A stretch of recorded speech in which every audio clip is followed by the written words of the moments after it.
बीडमधील संतोष देशमुख हत्या प्रकरणी रोज नवनवीन घडामोडी घडत आहेत। आत्ताची मोठी बातमी समोर येत आहे।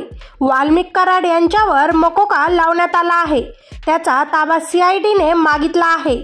सीआयडीला खुनाच्या गुन्ह्यासाठी वाल्मिक कराडची चौकशी करायची आहे। त्यासाठी वाल्मिक कराडला ताब्यात द्या अशी विनंती सीआयडीने केली आहे।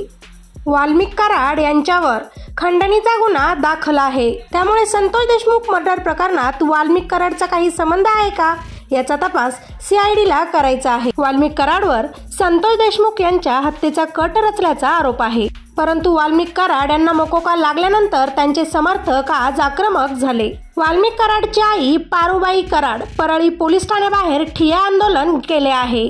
या आंदोलनामुळे वाल्मिक कराडची आई पारुबाई कराड यांची प्रकृती अतिशय बिघडली आहे।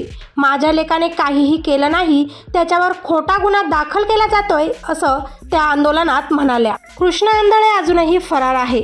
त्याला पकडण्यात पोलिसांना अद्यापही यश आले नाही। विष्णू चाटे यांचा फोन अजूनही सापडला नाही। आपण तो नाशिकमध्ये फेकला आहे असा जबाब त्यांनी दिला आहे। संतोष देशमुख हत्या प्रकरणाची चौकशी तर सुरूच आहे। यामुळे बीडमधील वातावरण तापले आहे। काल 13 जानेवारीला मस्साजोग येथे संतोष देशमुख यांचे धाकटे भाऊ धनंजय देशमुख यांनी टाकीवर चढत आंदोलन केलं। तसेच आत्महत्या करण्याचा इशाराही दिला। तर न्याय न मिळाल्यास ग्रामस्थांनीही सामूहिक आत्महत्याचा इशारा दिला आहे।